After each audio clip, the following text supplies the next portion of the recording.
Oh, ito bongga. So gusto ko lang itong ipagmalaki sa inyo kasi naalala ko nung nakaraan, di ba, nabanggit ko nga na ito issue to sa Tondo eh. Si Isko Moreno, ma-compare ko lang balikan lang natin. Si Yorme nagpagawa ng isang hospital, yung sa Baseco, di ba? Dati yung health clinic. Tapos binago nila. Kaya lang minadali tapos galing sa utang. Ito yung ipinagmamalaki ni Hani Lacuna naman na hospital na kanilang pinagawa. O hindi pinagawa, sinimulang ipagawa. Nagkaroon na yan ng groundbreaking. Tong Tondo Hospital yan, or Hospital ng Tondo.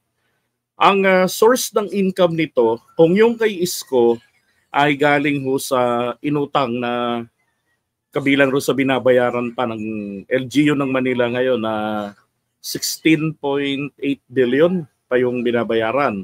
Labas pa yun hindi yan galing sa utang yan, hindi yan yung 65 billion na napagbentahan ng mga properties ng Maynila. Iba ito, utang yon. Ito, ang pondo po nito wala hong nilabas na pera ang Congress, ang LGU ng Manila rito. Galing ito sa pondo. Hinanap ko lang kasi yung source ng pondo nito eh. So galing 200 million project ito. Sinimula noong April 14 yung groundbreaking ceremony. Lacuna, Yul Servo yung Vice Mayor. At ito nga 2nd District Representative Rolando Valeriano. Ito yung mataba na kongresista na maminsan-minsan nakikita natin sa Quadcom tsaka sa ibang mga hearing. Yan. So project po. Ito yung maganda. Ganito ho yung sinasabi ni Trillanes na gagawin niya sa Caloocan naman kung siya ay palarin na manalo, hindi siya mangungutang.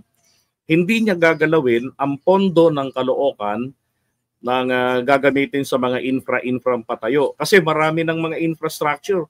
Ang City Hall ng Maynila, ng Caloocan City, pinagpaplanuhan ng kasalukuyang nakaupong mayor na dagdagan pa gawing 3 ang City Hall ng Caloocan City, Sus Mariosep. Mas maganda sana kung paramihin nila yung mga hospitals, di ba? Yun ang paramihin nila, mas marami, mas maganda. O mga public hospitals accredited ng PhilHealth. Yun ang pinakamaganda. Ngayon, dapat may mga ganito ring mga features, di ba?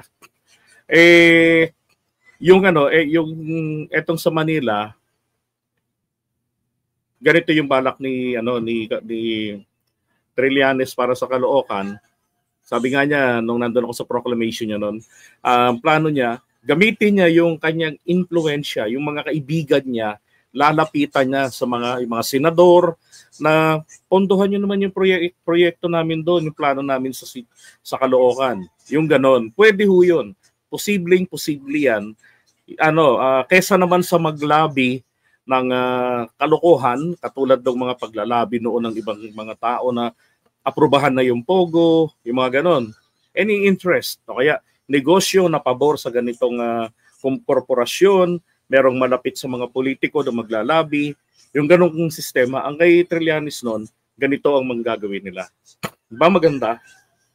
Lalo magkatabing LGU lang naman ng Manila at Caloocan. Dito ako na-amaze eh. So merong pharmacy, good. And then x-ray. Kasi naranasan ko yan sa ibang public hospital, Quezon City General, kulang ang laman na mga gamot sa pharmacy. Sa East Avenue Medical Center, kulang ang laman. Pero ang totoo, hindi ho pala kulang ang laman. Ang racket po doon ay hindi nila ginagalaw yung laman ng pharmacy ng hospital. Bagkus, ito ay ini-stock lang doon. Ngayon, kung sino yung malakas, makakakuha ng supply.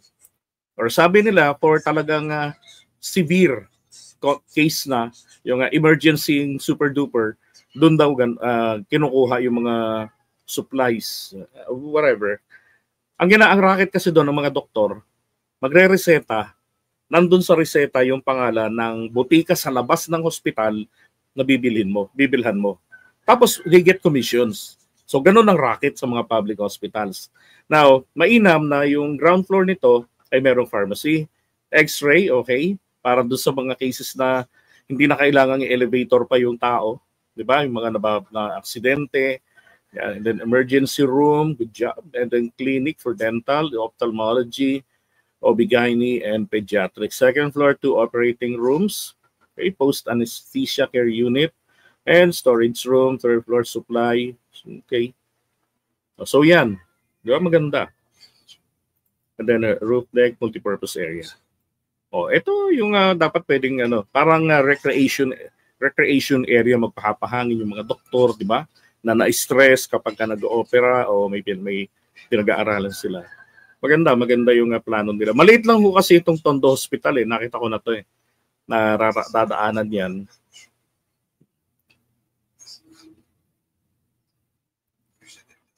Okay, good job. Tapos, meron pa. Ito naman.